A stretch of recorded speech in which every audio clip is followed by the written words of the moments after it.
Hey, this is Nick, aka The Weiler, here for the Deadly Operative Grunts show.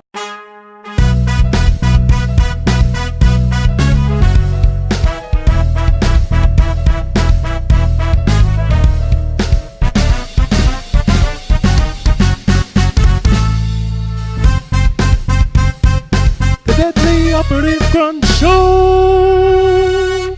Oh, yeah. Alright, thank you for joining us today. On today's show, we're going to have Master Sergeant Porkins, a local Idaho Twitch streamer. We're going to interview him. On Dog Watching, we're going to be talking about a new movie, The Renegades, aka Bad Company the Movie. And in Dogs at Play, we're going to be talking about Dead Alliance, the same people that brought us Friday the 13th, the game, brings us a zombie shooter. But first, as always, it's time for the post-week news. Let's get pwned.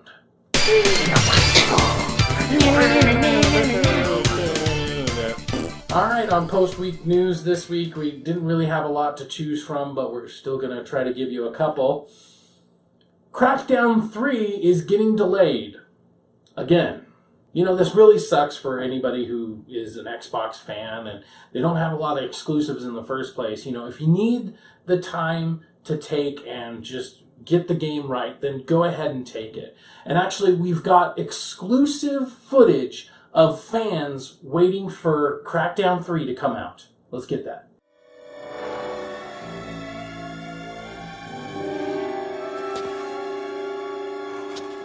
What is happening to me?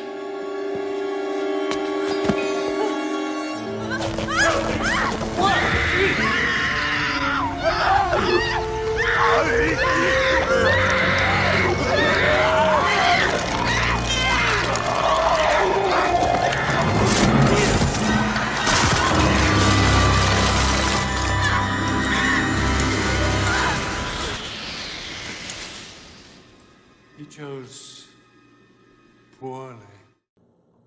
Rick and Morty will no longer be streaming their episodes for free. This really sucks because I have really been liking season 3 of Rick and Morty, and now I'm going to have to pirate it up. And Uncharted might have a director. Like we haven't heard that before. Sean Levy, which was one of the people who worked on Stranger Things, is going to be the director for Uncharted. That, along with Tom Holland, this might actually be a good movie. And it is rumored to be a kind of origin story. So we don't have to really worry about it getting any of the story beats wrong. Like, oh, this car chase happened this way, you know. So this actually could end up being something pretty cool. Alright, that's all we have for you in the post-week news. Like I said, a little bit shorter this week. Let's go right on to Dogs at Play for Dead Alliance.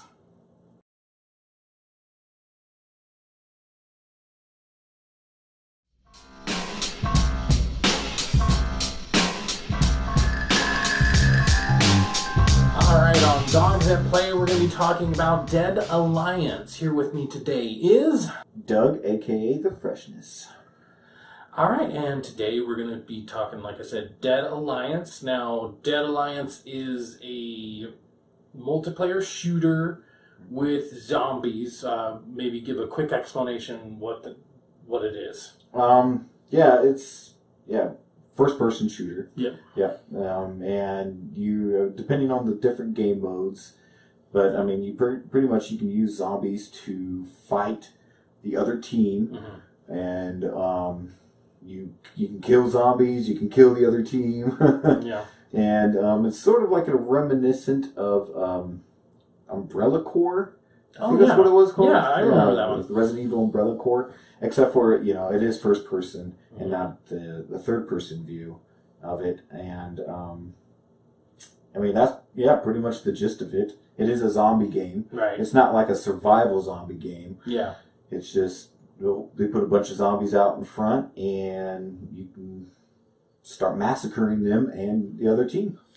Yeah, so far what they've shown about the game is actually kind of interesting because you have your different game modes, but between each game mode you can bring in like the main grenade, it can do damage to the other players, but if you throw it at a zombie, it'll turn it into a green zombie. It'll have like a little green cloud over it. And actually, what I found out, because we did end up playing it, what I found out is that if you just hit it near a zombie, it'll only take over like one of the zombies. But if you hit it just right and it's a group of them, you can do like 3 of them. I thought that was a different type. No, because I always got it wrong. You have the one that's the exploder, which only works on one zombie. And then you have the one that if you do it at a group of zombies, it turns them over, and then they just start running and to fight for you. They don't actually explode once they get there. They just start clawing at the guy. Yeah, and see, at least from what I could understand, or from what I gathered from it, is that if it was just the splash damage, it would only do 1. But if you hit a direct hit on one of those, that's when it would take over many of them. So I think it was just all about aiming. And then you also have other ones where it's like you have your distractors. Yeah. And what I would always do is if there was a point to take over, I'd throw 3 of them inside the control point, because basically I would hide behind the zombies. As a meat shield. Exactly. Yeah. And so then it would make it super easy to take over. Then there's another one, like it's basically the tack insert from like Call of Duty. Yeah. They call it something else, but it was okay, I guess. And then there's another one where it just calls in all the other zombies or whatever. In the game, or the people are class based in a way, because you got like 3, or I guess no, it was 3 that I remember. You had the heavy, at least for the beta, the light, and the medium. I guess you would say was more of the spec ops guy. Right. Yeah. And yeah, depending on what you chose, that would be your equipment. And like the heavy would have the heavy machine gun. He could take more hits, but he was slow. He couldn't run very well. Right. And he had the if I remember right, he had the exploder one, whereas the medium had more of an assault rifle. He's can run, can dash okay, but he also had the grenade that would when he hit it into a big group or whatever, it would turn them all. And then I believe he even had the tack. Or no, that was the light. Yeah, the light. He had the first one you got had the crossbow, tack insert, and I think just a regular distractor or something. Distractor. Yeah, he wasn't very well equipped. He's supposed to be the guy in the back, just yeah. So I died more with him than I did with anything else. But yeah, and I mean I want to say like you get 100 with him, 125 with the medium, and like 150, or I can't remember, but I do remember there was a difference at least in health from one person to the other. So I mean you do have to you're sacrificing health, but you're gaining distance. So you could be on the other speed. Yeah, you could be on the other side of the map, basically. I did like the map setups. There was some good verticality, like I think it's called Artrition, which is pretty much just the MOBA game mode. Yeah. There was the middle lane, basically, that was just a bunch of buildings. And so you could get into buildings, and they were set up nice enough where, like, I want to say there's 4 or 5 people on a team.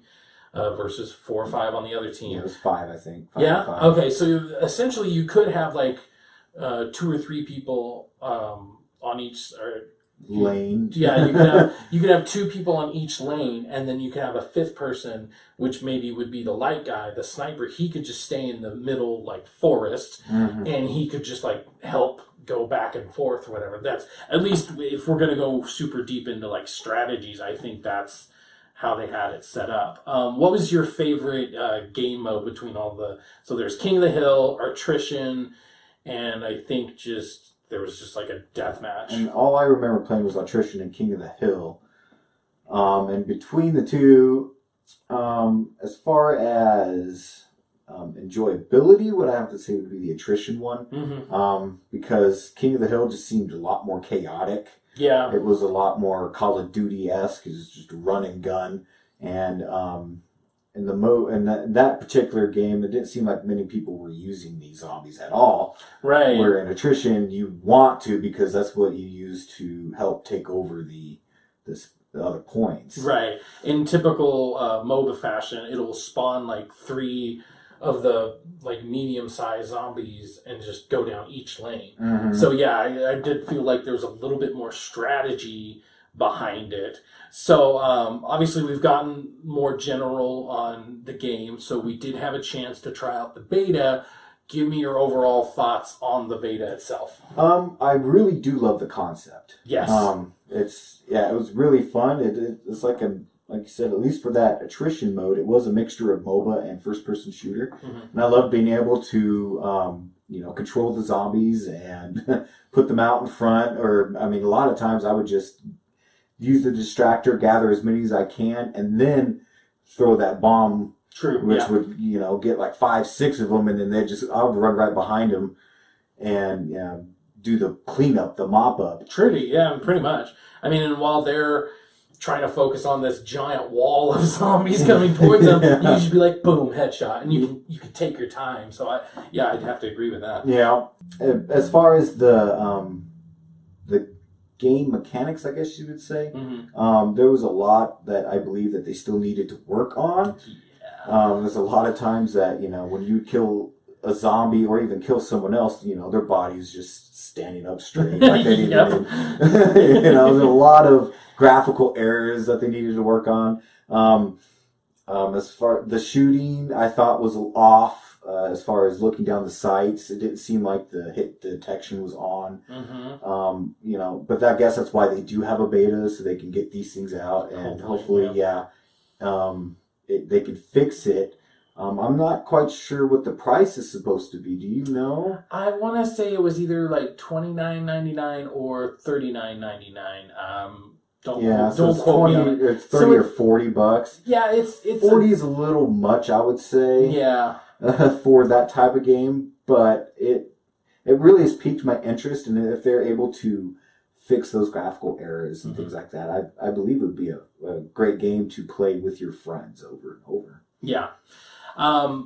Personally, me, I have to 100% agree. The number one thing I could say about this game, my overall, if I could sum it up in one word, delay. Yeah, delay the game.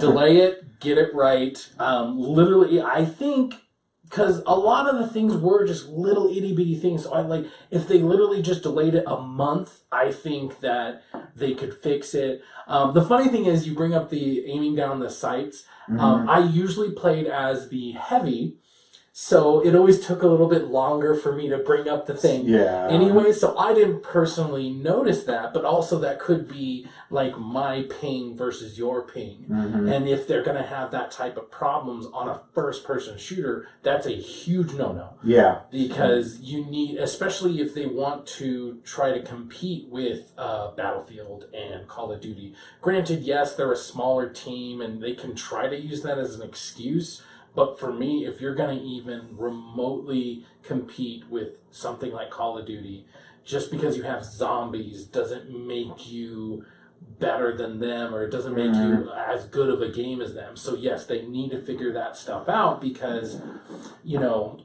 number one thing I notice is I would always go up to a zombie and melee it. And it would go, like, literally for a whole millisecond. It would just stand there completely still. And then yeah. Or it would stand there and, like, its head would just poof. Yeah, exactly. It was just small little graphical errors you could tell. Right. It's like you just need a little more time. Just a little. I really feel like that type of stuff, it also could have been part of the fact that it is a beta and maybe a lot of people were on it, but at the same time, I do feel like even when we get into a match, sometimes there would be a bot in there. So I don't even know if they have bots? Yeah. Okay, so they fill it up with bots? They'll fill it up with bots if there's not enough people. So there were a couple of times where I'd look at the name of the enemy, and it would be something that it was super generic, but not. It kind of seemed like it was a bot. Yeah, it was like it was something that a creator made up. At least in my opinion, maybe there's probably tons of people out there with generic names, but usually it's like Titty Licker 69 or whatever. Yeah, exactly. So for me, something like Johnson, it's like, it wasn't that obvious, but you know what I mean. It just It was like Big Johnson or something. Yeah. It just seemed like that might be a bot, and we're just playing up against, there's maybe like one or two guys with, 12, 12, 68 or something. If that's true, I was getting killed by bots then a lot too. I think they could really make this a cool game, and it definitely could be something I'd like to do like a party mode on, and just like have us sitting in a circle together. Yeah. Do a Dogs That Play on, it would be really nice. Exactly. I'd really like to do it. I'm definitely going to try it out when it comes out, and but as far as like buying it, totally agree. $40 might be a little too much. First time it goes on sale, and we get that little like PlayStation Plus boost, and so we only get it for like $15. Like I think I could get it then. I could justify it then. Yeah. But anything more, if they also have the graphical problems, it's just like no. Yeah, they would have to fix it for me to actually spend the full price. But I guess I wouldn't know if it's fixed until I bought it. That's the crappy thing about like downloadables. I want to say they're going to have a physical copy, but with like for instance Friday the 13th, it's the same makers. With Friday the 13th, they're not coming out with a physical copy until October, but it's been out for like a month and a half now as a digital. So if they do the same thing with Dead Alliance, like I'm not going to be able to know unless I spend money on it. I don't feel comfortable spending money on. So at this point, I'm going to go to my IGN, I'm going to go to my GameSpot, I'm going to see what they think about it. Yeah. And I'm going to, live streams. Yeah. That's a big one. Exactly. Live stream it.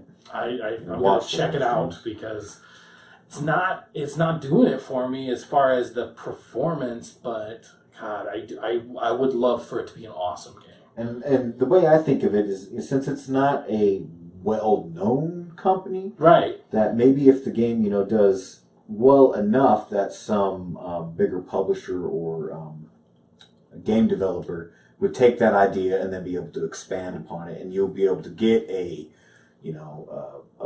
Battlefield-esque type out of it, where you just have hundreds and hundreds of zombies with 20 people on each side instead of the small little squad that we get right now. True. I mean, that'd be cool. Funnily enough, this is a lot like you said, Umbrella Corps? Well, actually, no, hold on. Raccoon City was the third person that you were thinking of. Oh, Umbrella Corps was also a third person, but it was more of a like esports 5v5 and stuff like that. I actually really liked Raccoon City because there was like different... there were different classes. You had like your medic, you had your berserker, and then it was like the raccoon, or not raccoon. It was the Umbrella Corps side of the story. So like you got Raccoon City, exactly. Yeah. So you saw the in between the scenes of like when Leon and Claire got into their wreck. You got to see that from the perspective of the Umbrella Corps guys. And then, like, I think one of the missions is you let free Nemesis to go after all the SARS members. You program him to do that. Oh, wow. And so I really liked it. And they had a multiplayer mode in it that was kind of the same thing, only... You didn't get to control them, right? You didn't get to control the zombies. Yeah. They were the things in the middle that you could use as a meat shield. I think there was actually a grapple, so you could grapple and be a...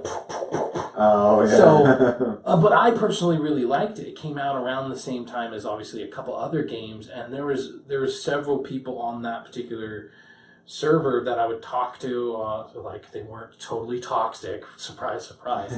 But I talked to them, and they're like, God, this game is really not that bad. Is it great? No, but it's something new. It's not just another Call of Duty. Yeah. So yeah, if they could take that same concept from Raccoon City, from Umbrella Corps, but really make it cool, it could do something. It could be more than just, here's this downloadable game that nobody's talking about. Here's a map, a real small map. You guys go kill each other. 'Cause Right. That's what, that's what most, at least for Call of Duty. that's what most of those first-person shooters are. Is they just throw you in a map and go to town and have fun slaughtering. And I personally find that boring. I like actually having some sort of objective or some sort of teamwork somewhere. Yeah, so. And then putting that little hook that there's also zombies and you can use them, so. And then because they even had different zombies, they had the real skinny ones, and then they had the ones that had like the boils all over their face that could explode if they get too close to you. Right, and then they have these like more husky ones. I wouldn't call them tanks, but I'd call them like medium-sized zombies. And those would take like 2 swipes at you and you're dead. Yeah. Whereas the skinny zombies, the normal ones, they'd have to swarm you for you to really have anything happen to you. They were more of a nuisance. Like, exactly, like trying to swat them off. With those, I think 1 melee a piece would get rid of them. The medium-sized ones, those would be... you wouldn't want to melee them because they would kill you way too fast for melee. And then the boil ones, you want to do those at a distance. And try to, if you can take those guys over, they'll go over and try to attack the opposite team, and then you shoot the boil ones. Exactly. They would explode. Yeah. So, it just had a lot more strategy to it, which is nice and refreshing to see in first-person shooters. Definitely. All right, so that's our view on Dead Alliance. Did you try out the beta? What did you think about it? What do you think about the concept? Is it enough to pull you in? Let us know in the comments below. Up next, we're going to do dog watching and talk about the Renegades movie.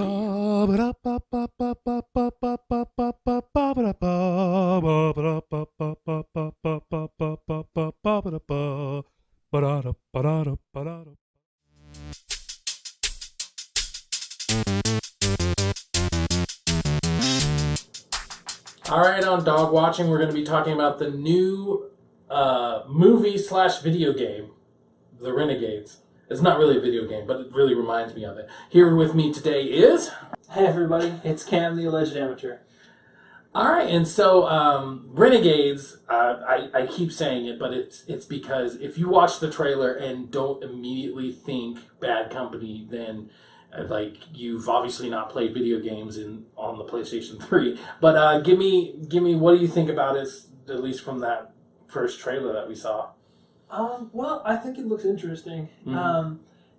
Me personally, I've never been a huge person goes after like the war style, war documentary-ish kind of movie. It's never really been my thing. But the concept that it brings, this company of soldiers going after gold.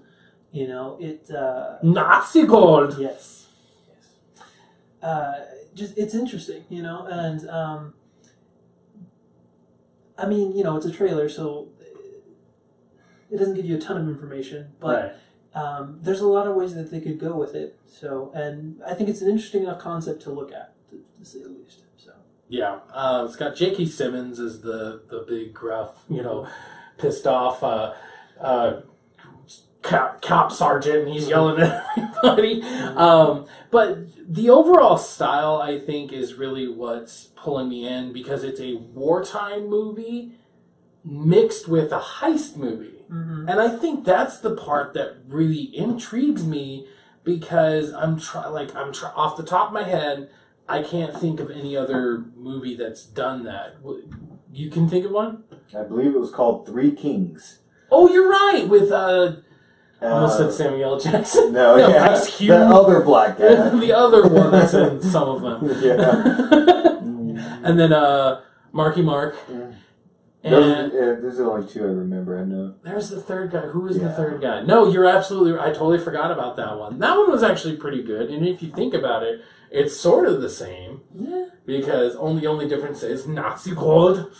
But yeah, the mayhem that's going to ensue is definitely the part that makes me think of Bad Company, because they have a tank and they blow crap up, a whole tower goes down and all that. And as far as the acting goes, everybody seems to be at least an interesting character. Hopefully they won't be a caricature once the movie comes out, but yeah, and I think that's sort of one of the interesting things. I mean, it can happen in just about any movie, but it's definitely interesting in war movies how often, like, I think a lot of times, without meaning to, you get actors that just sort of, they become like a sort of a stereotype that you would think of, you know?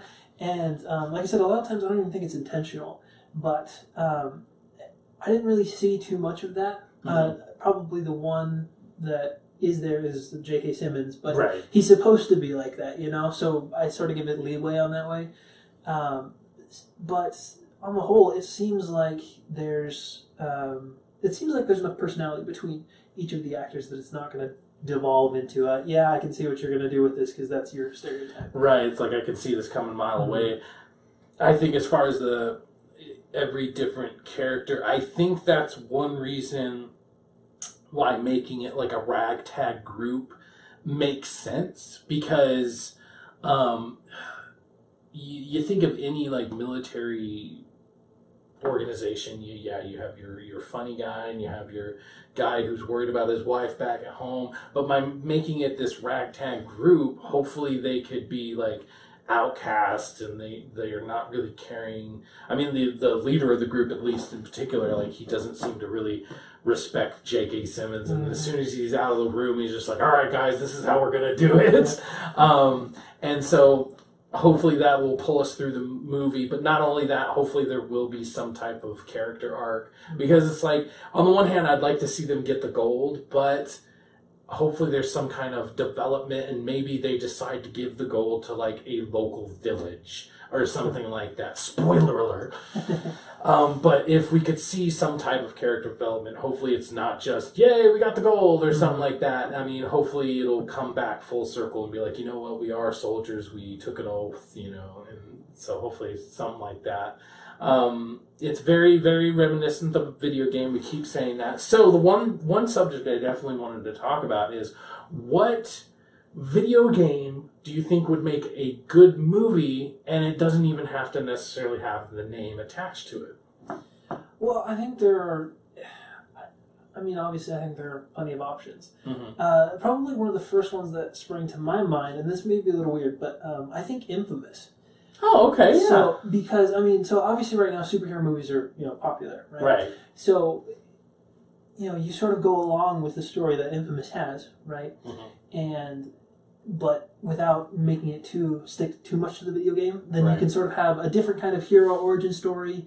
You know, you can mix in a lot of what's currently popular while still, you know, showing off some of the stuff that made the game so popular in the first place. So that was what popped in my head first, was Infamous. So. Yeah, that's actually a really good choice. And I mean, for one, they made Infamous to get around all the licensing for superheroes in the first place. So if they could do something like that. And my overall view in general is that, let's say like Assassin's Creed, the movie, if they wouldn't have called it Assassin's Creed, there wouldn't have been this like cloud over their head, and they could have made it literally any way they had. Like, for instance, having a big metal claw making you jump around. Right.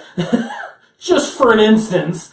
Yeah, that's something I've never understood about, like, just video games in general. Like, Hollywood has this weird thing where they like to take, like, the few things that are simple in video games and then make them ridiculously complicated. Yeah. You know, like Assassin's Creed. He lays down in a machine. Like, you didn't need to make it a big claw to actually make him move around, you know? Yeah.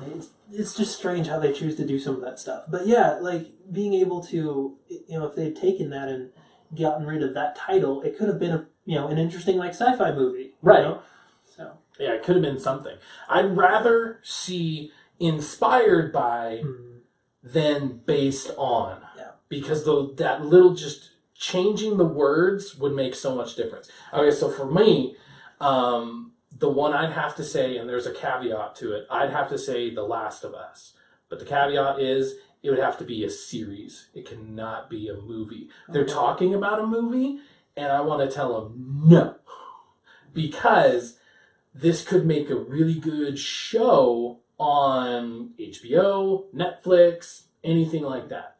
Because I feel like those 15 hours, let's say 12 if you speed run it and you're not doing any exploring. So let's say 12 hours of that game is perfectly paced. And if you split that up into like 12 episodes, 12 one-hour episodes, that'd be really cool. Then you add in the Left Behind That's 2 hours. So then you have a 14 episode season, and I think that would be really cool. But trying to cram a giant 13, 14 hour game into a maybe hour and a half, because let's face it, that's what they're going to do to it. I would rather it be a 3 hour movie. If you're going to make it at all, make it a 3 hour movie. But of course it has to be mainstream. So that's my thing, is that I think that story deserves to be told to everybody. And if you enjoy storytelling and in any type of form, movies,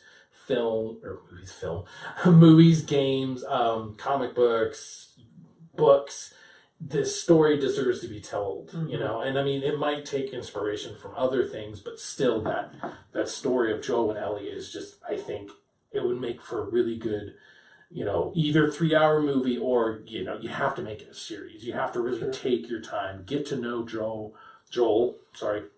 and Ellie. So that's my personal opinion. Yeah, and I think you bring up a really good point. Like, Last of Us is a good example, but there are lots of games out there that they have a really engaging story, and not just because of like all the cool stuff you can do with it, but because at its core, it's a cool story. Yeah. And so I think in a lot of ways, most of this stuff would probably translate better to a series, because then, you're not rushed. You don't have to, try and cram in all of this stuff, that, people liked. You can take your time, and I think for a lot of people, it would actually appeal to them more, as a mainstream as well, because it gets them time to, actually build a relationship with these characters. True. And so in some ways, I'm sort of surprised that they haven't really tried that yet, Quick question, did you see Castlevania? I did. So that is actually a pretty good example. I liked it. So my complaint actually with it is that it's too short. Exactly. It's like, if the complaint is that it's too short, that's a good thing. Exactly, absolutely. It was like 4 episodes, and like, I don't know if this was supposed to be a teaser. Like, it was a really weird experience. Yeah, especially because, I mean, I don't know about you, but for me, it just appeared on Netflix one day. Like, I didn't have any, like, run-up to it or anything. It was just there for me. Yeah. So I don't know how much, like, hype they put into it before. I definitely heard about it, but yeah, I wouldn't call it hype. I would just say, like, hey, we're making it. Yeah. Okay, we'll let you know when it's out. Yeah. And, I hope that they got enough feedback that they'll continue with it, and actually make, longer. But, that is a good example of actually taking time to tell a story, and it wasn't, at the same time, it wasn't an exact copy of any of the Castlevania games. True. It takes a lot of elements from them, but it's not an exact copy, but it still was an engaging story because it took the cool parts from Castlevania. So. Yeah. I would even argue that, like, any of the Uncharted's or, like, I think, like, even something like Crash Bandicoot would probably make a good movie or something. You could probably make a good, you could probably do a pretty decent, like, animated, like, maybe like a kid series with it, honestly. Yeah, exactly. If you take, like, the same core concept, but you just change certain things, I think people would be more forgiving if it just didn't have the name attached to it. Like, I'll be honest, the only reason I want to go see the Renegades is because it reminds me of Bad Company. Right. So, like, for instance, one of my favorite stories in a first-person shooter is actually Modern Warfare 2. And that's basically like when the World War III started. But the story, like, one of my favorite parts is you're going through and there's like a Burger King and a Taco Bell, but of course they call it something else. And then there's another part, the EMP goes off. And so they're like trying to figure out if somebody's like an enemy. And so they're like calling out their call sign. They're like, thunder. It's like, please say Flash. And it's like, there's a lot of really tense moments in it. And I think it would make for a really good movie. And you wouldn't even have to call it Call of Duty. You could call it something else. But that particular storyline was a really interesting storyline. And I think, I think it could have the Renegades effect, where if I saw that particular storyline in a movie, I'd be like, you know what? I want to go see that because I like Modern Warfare 2 so much. Yeah, and it's I think that definitely would have the same effect. Where if you can get something like that has just enough shades of what it's pulled from, it to me it's almost more of an homage. There you go. Yeah. Yeah. So like it's it's not we're not trying to take this and change it. It's we're taking inspiration from this because we liked it. And for me, something that I think would probably be a lot easier to adapt would be something like Fallout. Oh yeah, okay. And the reason I say that is they'd be like stories from Fallout. Right. Yeah, okay. So I mean, yeah, you wouldn't even have to do the main story. There's so many random interactions that you can have, and any of those you can turn into a story. Definitely. And even if you wanted to make your own story and just kept like some of the aesthetics from it, that whole post-apocalyptic but still has future tech for us essentially. It's really easy to do those kinds of open worlds things as sort of pull it and, like I said, make an homage to it. And so I think if somebody would actually take a chance on doing that, they'd probably get a pretty good feedback and reception to it. But you have to be willing to, you have to know what the core of the story is first in order to be able to make something worth watching out of it. Right. As long as you get the feel right, then people will have the feels for it. Right. Exactly.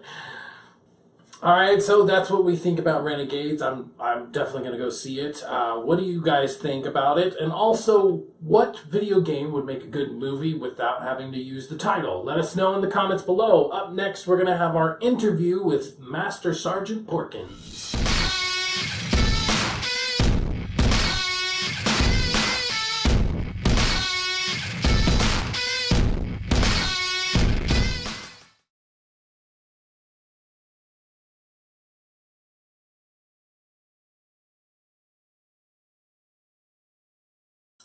All right, today's interview is with a local streamer and YouTuber, just like us. Today we have... Howdy, my name is Wade. I go by the handle of Master Sergeant Porkins.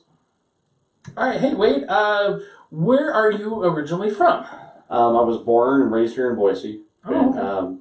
I'm 35 years old. I've been here my entire life. So yeah, I'm definitely a local kid. Yeah. So I've been to a lot of other places outside the valley. I've been lucky enough to travel to 50 states and a couple of countries and stuff. So I've got to see a little bit of the country and everything. But I always come back to Boise, and it's always been my home. So good, true local guy. So what made you get into YouTube? What drew you to it?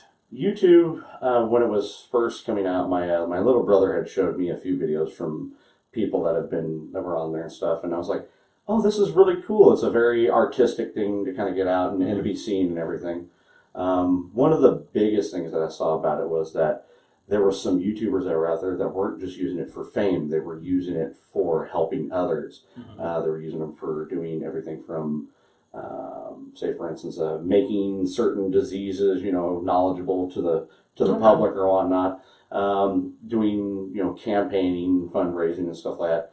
And I thought, that'd be a great way to help bring certain things to light that, not only would I be able to grow large and build a community and not just something that people just build like, oh, I want to be this big, massive superstar. No, I wanted to build something around me that was bigger than me. And I've always been an entertainer. I've done things from just like stand-up comedy and stuff like that. I was amateur stand-up, and I even did some stuff as a burlesque MC for a while. Oh yeah. So yeah, it was pretty interesting. So and I've done things like being a bouncer, taxi driver, and stuff like that. And I've done that in the past, and it's just I've always liked being with people, and gaming has been a big part of me growing up. So I was like, why can't I just put both of them together? So let's just go for it. Oh yeah, definitely. I think that was my first inspiration as well. Is that trying to figure out, okay, what do I want to do with my life and everything, and the number one thing I kept going back to is the fact that I really like entertaining people. When I get somebody else to laugh, I get them to smile, it makes me feel good about myself. It gives you that warm fuzzies inside. And so I kind of had that same moment where I was like, why can't they be the same? I think my biggest inspirations were IGN and like GameSpot and their different podcasts that they have. What would you say was your main inspiration for what you're doing? My main inspiration was one of the first YouTubers I started watching was a guy by the name of Cryotic. Okay. Now, he didn't use a face cam, but he did a lot of readings of like horror books and stuff, and he had this really good like ASMR type voice. You just listen and just drown yourself into it. But not only that, as he started to do other different types of games and everything, he was really interactive to the point where he made it seem like he was actually telling a story. He wasn't like the ones that would scream over the top of him and stuff. It's kind of like a weird calming way of how he did things. And then he was my gateway towards other type of YouTubers and stuff. Of course, the popular ones like Jacksepticeye, Markiplier, and stuff like that. Seeing how those guys do things, and each person's got their own different style. Well, as I was starting to look at this, and I noticed that some of them kind of had like a fake feeling to it. There was like a different person behind it, but they had this like stage thing. And I've always been one of those persons, regardless of where I'm at, I'm a one-man bar crowd. So I was like, might as well do this. Let's just figure it out where I'm playing a game, and I want to make you feel like you're sitting on the couch next to me. Yeah. Okay. And so we're just, we're playing, I'm showing this, we're all laughing, I'm pointing and giggling, oh dude, that's awesome, that kind of thing. So just have like a really good like camaraderie, like you're sitting down with your best friend and just playing video games.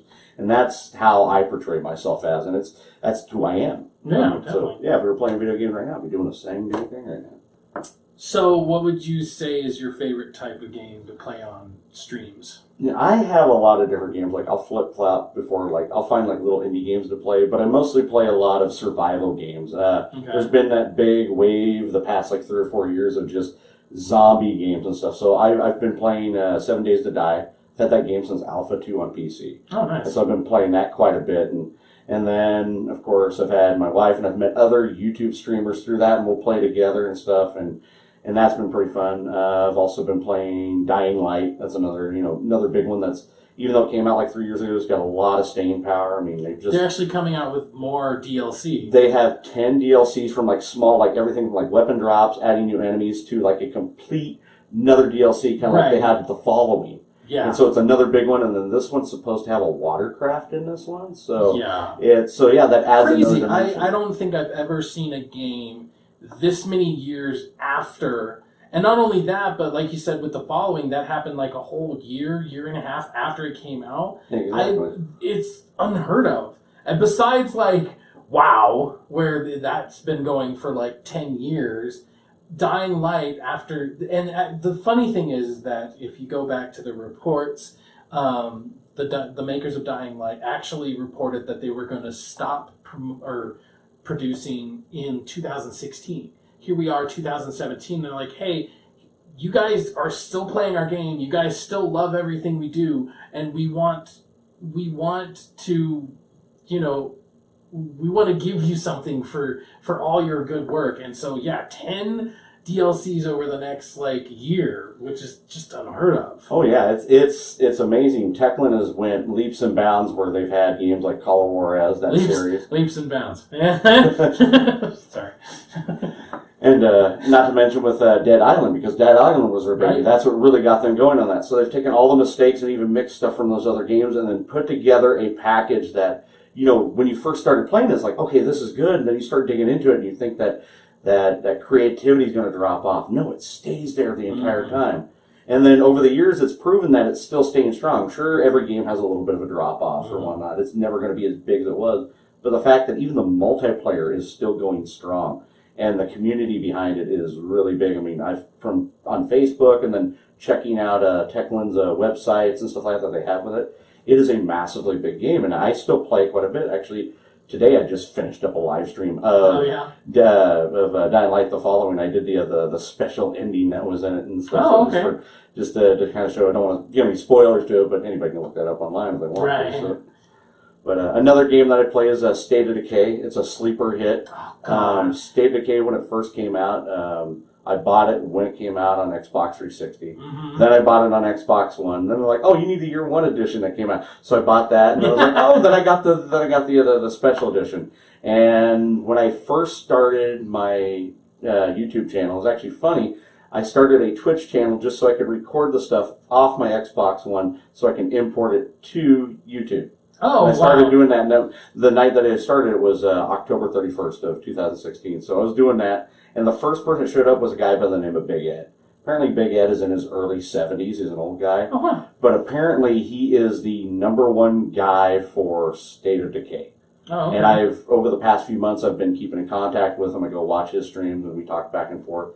This guy is like, he didn't know for the longest time that he was like the big guy for the community. And one time he's like, hey, you should go check out the Undead Labs and check out, in the community, see what's up. So he gets in there and they're like, oh my God, you're Big Ed. And he's like, I got like 5 or 6 people that watch my stream. What the heck is going on? But I mean, he plays the breakdown mode, which is the free mode that you can, the open like sandbox mode where you can keep going and playing, and it gets tougher and tougher and tougher. And he gets up to like level 99. I mean, the top you can get, and just he's been on the leaderboard in the top 10, like always bounced between number 1 and number 10 all the time. Oh wow! And he's good. He's fan. So I've learned a lot of stuff to how to play that game from him, and it's pretty cool. And then I got to talk with some people on State of Decay. I got to talk with the press release people. And they're like, well, you've been playing this game. You bring quite a few people in there. And so we're going to do a few things for you. I can't let any cats out of the bag right now, though. But I'm expecting some really big things when that does release in first quarter of 2018. State of Decay 2, you mean? Mm-hmm. Oh, yeah. 4-person drop in, drop out. There's yeah. things that you can keep, where you don't have to worry about people coming in and, causing, problems and breaking your stuff. Not to mention the ability to build compounds wherever you kind of want to instead of having individual stuff. And then the massive people creation stuff that you have where there's more RNG, there's some better perks, more perks, there's even more useless perks as well. Oh, okay. So it makes it really realistic. So I'm really hyped for this. So. Oh yeah, State of Decay and Sea of Thieves are like the games that I won an Xbox One for, because like they look so interesting. And I mean, especially the first one, State of Decay, I was able to play it a little bit, but it was back. I had a really bad laptop, and I didn't quite have the power I needed. So a lot of it was very like every once in a while, but it still got me so hooked. And it's like ever since then, it's just like, I really wanted to play that. You bring up 7 Days to Die. That's actually one I played with my wife, and I never thought I would be able to get her into a game where it's, here, go dig a hole, go cut down a tree. And the funny thing is that I actually got her to play it because it was my birthday. And I'm like, okay, you have to play these games with me, and you can't say no because it's my birthday and I want you to play with me. So one was Blood Bowl. She didn't really like that. But then somehow she got really hooked on 7 Days to Die. So it's like I'm actually going to get her own copy, and, because we were just doing it split screen on PlayStation 4. But yeah, she got really hooked on it. What would you say is your favorite out of all of them? Out of all of them, ooh, that's a really hard one, because I do like, as much as I do like State of Decay, I do like the fact that there is, you can do a lot of the building stuff with, 7 Days to Die. You're more open with it. I want to see how State of Decay 2 does, see if it kind of has that feeling to it. I know that the new game Fortnite kind of has that feeling where it's got that mixture of both. I've been wanting to try that out too. I gotta see how much I have in my Steam account to see if I can pick that up. But I'd have to say right now, 7 Days to Die. I said I've had it since Alpha 2, where it looked like a really bad Minecraft knockoff. I mean, it was bad. Oh, yeah. It was so choppy. Everything was blocky. There was no smooth textures. You basically had to jump over blocks if you were going up hills.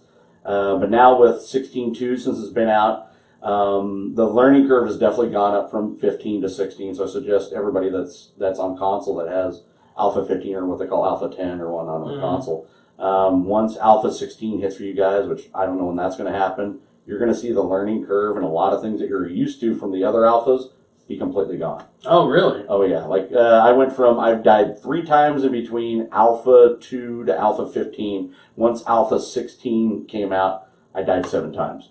The curve has gone up crazy, not to mention the ability they've added, like how many zombies you can have come after you on Horde Night. They've also added the ability where there's no longer just one feral.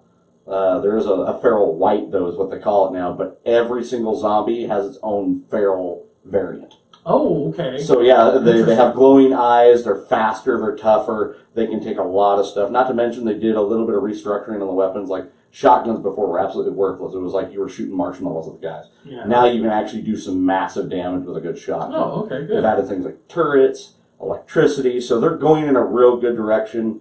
The Fun Pimps have added some more developers and stuff to be able to continue to grow their team to actually produce stuff.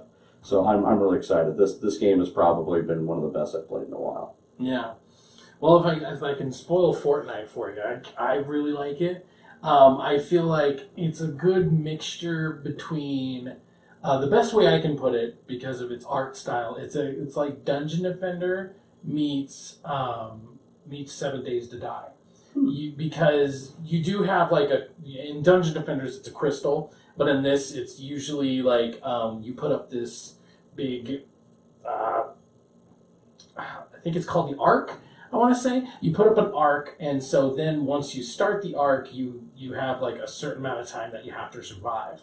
But you can basically spend as much time you want in that map before you even put the arc up. I mean, usually I think it gives you like 5 days before this really big storm comes and they have to pull you out, and then you fail the mission. But that 5 days takes like a really long time, so you can spend the entire time. And then not only that, like in 7 Days to Die, you can just like rip down an entire building. Wow. But I'd say it's a lot easier in Fortnite because like in 7 Days to Die, like there could be like 2,000 for a single block, whereas in Fortnite it is a little bit more easy because there's like only 600 HP for an entire wall. Oh, so it's a little cool. And I do like the aesthetic of it, the cartooniness of it, and there's like loot upon loot upon loot. Like that's the draw that's getting you into the game, is just picking up new loot, more rare loot and stuff. Like, I think if you like 7 Days to Die, there's a really good chance you're gonna like Fortnite. Very nice. So I definitely have to try that out, because I mean I've seen some really good gameplay trailers of it. And I've seen other streamers play it. It looks great. And first, I had that grumpy old guy come out. I'm not going to try anything. It's just how it is for some odd reason. I don't know why. Just old habits die hard, I guess. But then you're finally getting to it. It's like, yeah, this is really good. I like this. And like, you were just griping about it just the other day. And I'm like, shut up. Let me do myself. Exactly. Make me some more coffee. So, how many people watch you, and like, how do you keep up to date with them? How do you stay in contact with them? Usually on average, because I usually do 2 streams a day and also put out a piece of content as well. Usually on my early streams, those are usually kind of slower. I'll get in between about 20 to 30 people on there kind of sitting there. And then on my more evening streams and stuff a little bit later, I've had, on average, I usually get about 40 to 60. The most I've had in there was like 170 at one time. Oh, cool. And just coming in and just watching and sharing everything and stuff, and of course you get your occasional troll in here that happens. So I mean that's always going to happen. That's never going to end. The best way how I get a hold of people and stuff is usually through Discord. Yeah. Facebook's not too bad, but it gets to the point where a lot of things that go on with the real life stuff kind of just muddles everything else. So then next thing you know, you're trying to keep in contact with somebody, then you all of a sudden you find something, like, oh, there's a linker ad. Dang it, you get caught up in that. So so I don't use Facebook as much. I just started an Instagram. Haven't used that much because I've been not so much camera shy. It's just I don't use a cell phone or anything like that. So I've been using actually my own computer with the camera built onto it. So using that, so it's all right. I mean, it's just mostly just me sitting on the couch doing stupid stuff. Yeah. But yeah, Discord happens to be one of the biggest ones because I've been able to keep in contact with other YouTubers that I've been in, that I've went and rated. Usually after an evening stream, my moderators and I will find somebody, like they'll go like 15 minutes before the stream ends, and they'll go find somebody that either has something like it or has like a really good personality, and they'll go watch them a little bit, see how it is, and then we'll go rate them. And we've done that. We've been doing that for the past 2 months, and from that, we've found some really like little YouTubers that were like only had like maybe 10 or 20, but nobody had ever seen them, and now they're like busting up to almost like 1,000 now. And there's even one that's even been catching up to me. He's got about 1,500. And one gal, there's a really nice Mormon couple that we play 7 Days to Die with. Oh yeah. And they're really cool and stuff. And we found her and him, and they were like literally like she had like 7 and he had like 15, and now she's almost to 1,000 and he's got about 600. So, and we've been playing, and I've noticed that they've been improving on their stuff too, and you know, getting bigger stuff. And we play and have a great time. It's awesome. I've been really enjoying it. So it's the whole fact of that I'm actually it's showing that I'm growing not just myself, but I'm growing other people, and I'm bringing people in. Because one thing I've learned is that YouTube is a community, not a competition. And I think a lot of people tend to forget that. And that's, if you communicate with people, collaborate, do things like, especially, kind of like what we're doing here. Yeah. It really helps build that community atmosphere. Yeah, the funnest thing I've had so far is just from, season 1, now we're here on season 3. I'm glad I'm able to get out there and talk to more people, but even just season 1 and 2, getting those connections and getting to talk to people, it's a lot of background stuff, but it's still just so much fun because now, we have the opportunity to do like something for Extra Life. We won't go into too much detail yet, but we have this opportunity to do something for Extra Life. I have a personal investment in that. My daughter was in the NICU, so because of my connections, because of stuff like that, I'm going to be able to do something bigger than myself, kind of like you were talking about. And that's really cool. That's been probably one of the coolest things, is just really finding out that, I'm not alone. There's a lot of people here. And I think that's just been the funnest part about this, is seeing how many people are out there doing it, and they're making it their own thing, and figuring out what they're doing right, evolving it to myself and adapting and everything. And, it's just been a real fun time. No, I completely agree on this. And I've had to actually overstep my boundaries on a few things, learn to grow, get out of that, that nice little niche that you get used to over the time. And then once you start reaching out to people across the world, you start finding people, it starts pulling the people in your own backyard to you, because you've had to find them through the other people that are out there. And I mean, that's how that one person came across. And hopefully, with this Extra Life thing, I'm really hoping that'll work. And that's exactly what I was trying to go for in the point, to do something to help other people. And this will help other people. I know we can't, talk much on it right now, but at a later date, I know we will. Oh, so, yeah. as we find more details. So, All right. Thank you so much for coming on the Dog Show. How can people get a hold of you? Easiest way to get a hold of me. You can look me up off my gamer tag, because I've had it for over 20 years. It's really easy. I don't change my stuff or anything, but it's MSGT Porkins, Master Sergeant Porkins, just the abbreviation of that, all one word. You can find me on Discord, Twitter, Xbox Live, PSN, Origin, Steam, you name it, Facebook. I go by that on there. It's just, if you look that up, you'll find me. All right, thank you so much for joining us on the Deadly Operative Grunt Show. Make sure to go on to our YouTube and Facebook at Deadly Operative Grunts, or on Twitter at Deadly Op Grunts. Give us a like, give us a share, and check out all our other stuff we have going on. Every day of the week, we have something up new for you guys. We're really excited in September to start Mondays for you. And we just recorded our Zomcast, so I'm really excited to show you guys that. You can look for it on our YouTube or on SoundCloud, so look for that. This is the Deadly Operative Grunts, and we're feeling squirrely. Mother.